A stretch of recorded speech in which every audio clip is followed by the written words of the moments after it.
Our next speaker is Matthew Clancy. He's Programme Manager for Low Carbon Technologies at the Sustainable Energy Authority of Ireland. We are delighted that Matthew is with us today. Matthew is a key figure in the strengthening of SEI's team in the renewable energy area.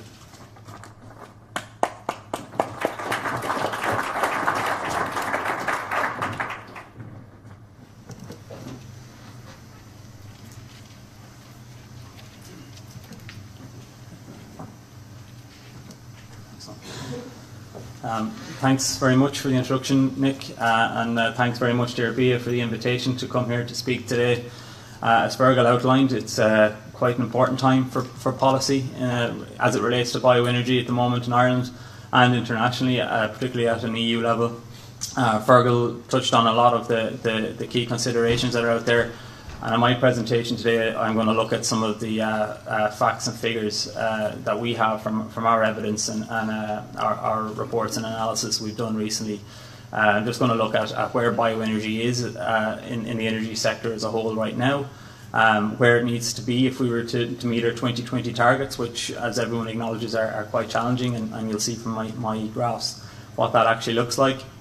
But the longer term context is also important. The white paper ambition to reduce our energy related CO2 emissions by 80% by 2050 is probably the overarching long term view of the energy sector, and I'll talk a little bit about how bioenergy can fit in there based on evidence from our recent supply curve analysis published last year. I'll also talk a little bit more about the benefits of bioenergy from some macroeconomic modelling that we've done, and talk a little bit about the challenges that lie ahead and the policy considerations that are important in the short term. So first of all, where we are in relation to our targets and where we need to be. So this is from our energy statistical unit in Cork, and it shows our progress up till 2015 towards our renewable energy targets.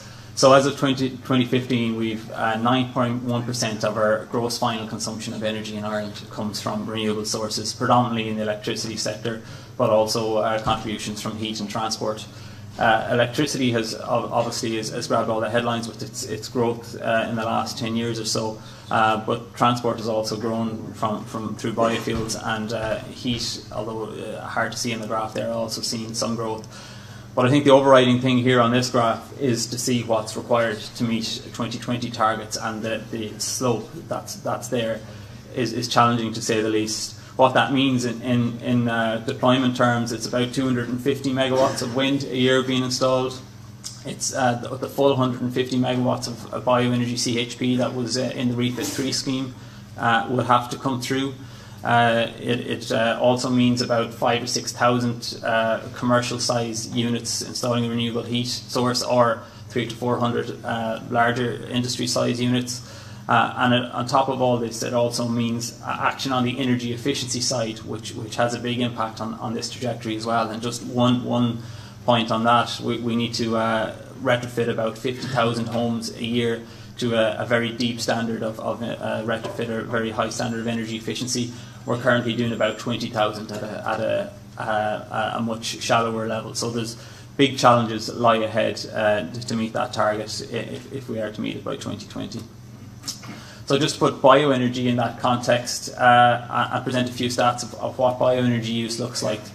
At the moment, bioenergy is responsible for 3.5% of gross final consumption as of 2015. That's just over a third of all renewable output. And I guess one trend that's in there that's probably dominated by the wind uptake and the dramatic deployment of wind in the last 15 years or so. One thing that's lost is that bioenergy has also seen significant growth. It's doubled since 2005. So it has made a lot of progress, driven by the policies in renewable electricity, some in biofuels, which obviously is dependent. We're bringing in a lot of imports, but little or no action in heat, as well as you all well know. But that's not to say there hasn't been some action, and the industry itself has driven a lot of that, and there has been uptake of renewable heat and bioenergy for heat in the heat sector also. So this slide just shows what it means to meet our 2020 targets. The first pie chart here shows the numbers from the previous graph, in just a slightly different way.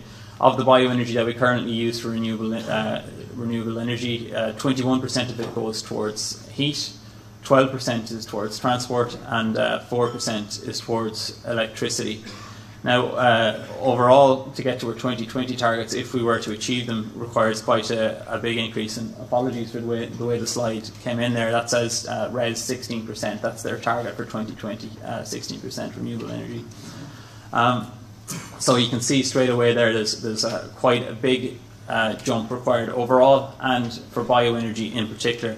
Now, these are indicative numbers. The share for heat, transport and electricity can vary a little bit depending on the final outcome of what a renewable heat incentive may be, but assuming that a large amount of it would come from bioenergy, it could look something like this, where 30% of our renewable energy use or production in 2020 would come from heat, 13% from transport, and 6% in electricity.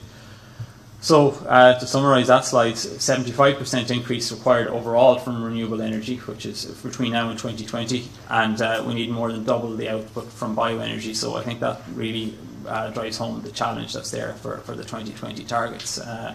And there's quite a bit of work ahead to even come close to that. But 2020 is just a step along the way. We're not going to stop in 2020, and there's a much longer a view of this that the international policy community has taken, and Ireland has as well. The Energy White Paper sets out an ambition to reduce energy-related CO2 emissions by 80% by 2050 as compared to 1990 levels. So this chart looks really at what that means. It just shows our historic emissions production in millions tonnes of CO2 equivalent here on the chart, and some projections based on our energy forecasts that go out to 2035, and 40, 60 and 80% reductions are shown on the chart here also. So the first thing is, without any further policy, the first thing actually is this assumes that we meet our 2020 targets first of all. The forecasts look then beyond 2020 with just current policy being maintained, and if we just keep our current business as usual policy, we will see emissions increasing post 2020.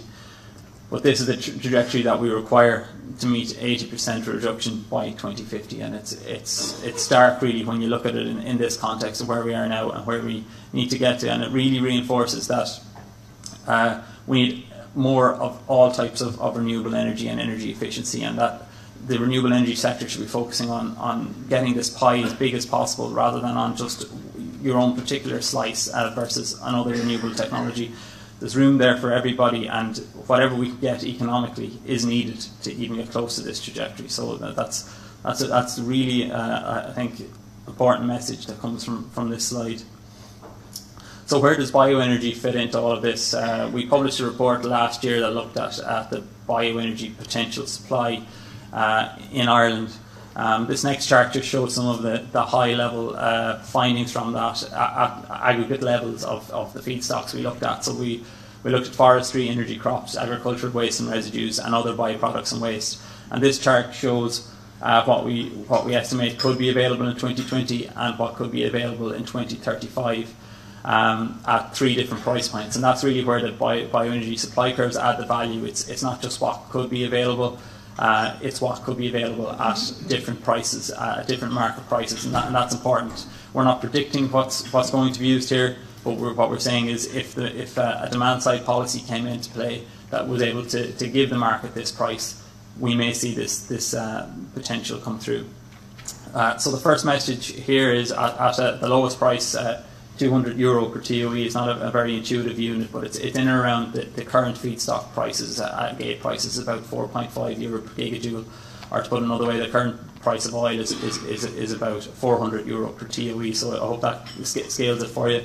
But around current prices between now and 2035, forestry has the largest potential to grow its contribution to energy production. And just a note on what Fergal said there, the supply curves looked at the other demands that might be out there for the fibre and various other competing demands for other resources as well, and tried to take those away before we consider the bioenergy aspect to it.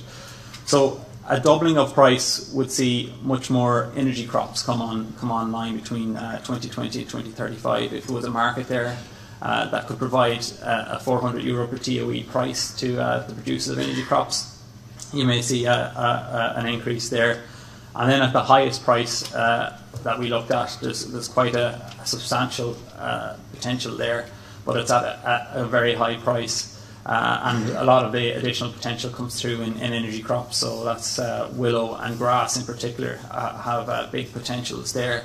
There's also some in the biofuel crops, but at very high prices and at very low amounts of energy. So it really points to the fact that if we continue to use biofuels in transport, we're unlikely to be self-sufficient there, or unlikely to be hit the security supply aspirations in transport. So that's just the economic side of it. There's also, as you're well aware, lots of non-financial barriers to the development of bioenergy supply. And we also looked at what the impact of tackling those barriers might look like between 2020 and 2035. And you can see there in the shaded chart, it hasn't come through quite that good on the slide, but there's the message here is that there's additional potential to be got there if we can tackle the non-financial barriers. So just to summarise the key points from that analysis, the full extent of our bioenergy potential in 2035 is equivalent to about 30% of Ireland's current energy demand, so very significant. The one caveat to that is most of that resource is available at prices that are higher than the prices prevailing at the moment for most bioenergy feedstock sources. So to mobilise that, you need demand-side policy action. So things like the RHI or other renewable support schemes that come through can use this information to pitch the price at the correct point that can generate this domestic uptake and domestic mobilise this domestic potential over the long term. And addressing the non-financial barriers can bring even more material onto the market, and it can also help lower the production costs overall for the resources. So that was what the potential is. What's the benefits of realising this potential? And this is another piece of evidence that we published in the last couple of years of what the macroeconomic benefits of using bioenergy could be. This is based on a macroeconomic model we developed in SEAI with some help from the ESRI and others. And we looked at what the impact of meeting a renewable heat target in 2020 and the bioenergy aspect of a renewable electricity target. So it's clear, just to back up again what Fergal has said, the benefits are very large, and they come from two sources primarily.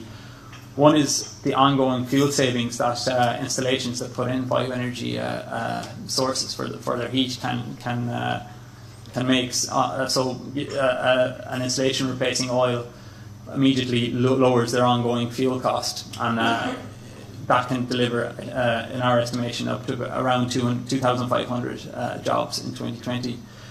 That's before you get to the local biomass supply chains. When you add those on top, that can deliver another 3,000 jobs or so.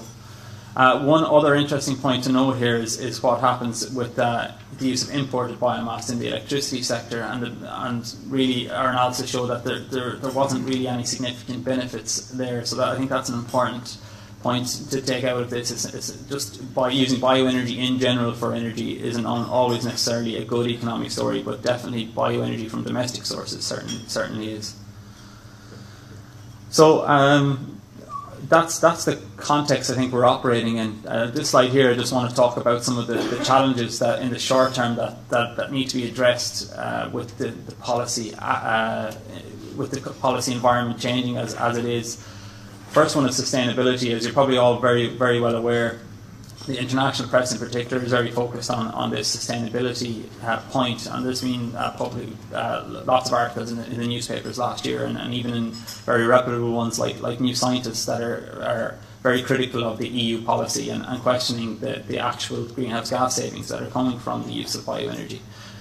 The winter package here, which for anyone who doesn't know, the winter package is a policy proposals for the new renewable energy directives and energy efficiency directives the European Commission has recently published, and they make proposals on sustainability criteria for electricity and heat. It already exists for transport, And they are quite challenging in that a bioenergy source must save 80% of its fossil fuel comparator in a lot of cases. And that obviously has to go through negotiation at an EU level, but that's the Commission's starting negotiation point. Here in Ireland, with the policies coming in, particularly in the RHI, its sustainability is going to be an important aspect, and it'll be important for domestic and for imported as well. And it's important that there's alignment between those two, so that imports aren't unfairly advantaged or domestic aren't unfairly disadvantaged. So for us in SEAI, I think this is an important point to define what sustainability is, what we mean by it. Is it just life cycle assessments, or do we need wider assessments as well on biodiversity and other aspects? How do we calculate it? How do we certify it? And how do we govern it? And I think we would be really keen to hear what the industry here has to think on that. So I'd like to extend that request to you to think about that and let us know.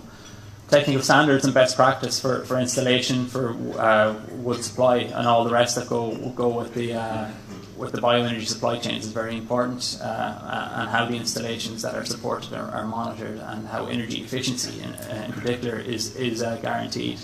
There's lessons to be learned there from the north and from the UK. And I guess that's one small advantage of the scheme being delayed, is that we can rely on those. Air quality, obviously another key one, and the IRBA work last year through our D&D programme is a very useful piece of evidence there, and there's some recommendations, and I look forward to hearing that presentation again this afternoon. And then overlaying all of this really is public acceptance. If we are to achieve our targets, and reminding you of that trajectory towards 2050, that means a lot more deployment of bioenergy technologies, and with higher deployments comes more public acceptance issues. And other sectors who've seen big uptakes in deployment have seen that public acceptance can become an issue quite quickly. So again, it's something I think for the industry to think about, how to integrate this at the start of this hopefully increase in deployment that the sector is going to see, to make sure that the foundations are there for the long term. That the communities that are active in the area can feel like they're benefiting from the use of bioenergy. And the good news and the economic benefits that are there, you've a lot to work with, I think. So it would be useful to further define that. So just in summary, bioenergy has seen significant growth in the last 10 years. It has doubled, although it's overshadowed by the big deployment in wind in particular. The 2020 renewable energy targets are largely dependent on an increase in the use of bioenergy, and I've shown what the challenges are there. The Energy White Paper aspirations require more from all sources of renewable energy. If we are to achieve that 80% reduction, we need a lot more from a lot more sources of renewable energy. Enabling domestic biomass has substantial wider benefits, and it can really bring with it very large economic gains. And laying the foundations now for a sustainable sector in the long term is important. We don't want a 5-year industry, we want a 50-year industry if possible, and I think now is the time to start bringing those best practices into play.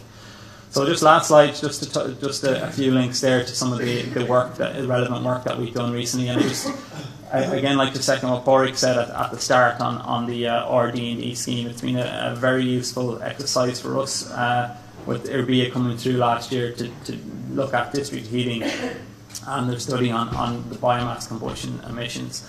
It helps us expand the reach of a programme. It gets perspectives from outside of the policy world into the policy making equation, and I look forward to seeing the applications that are in from IRBA and others this year. So thank you very much.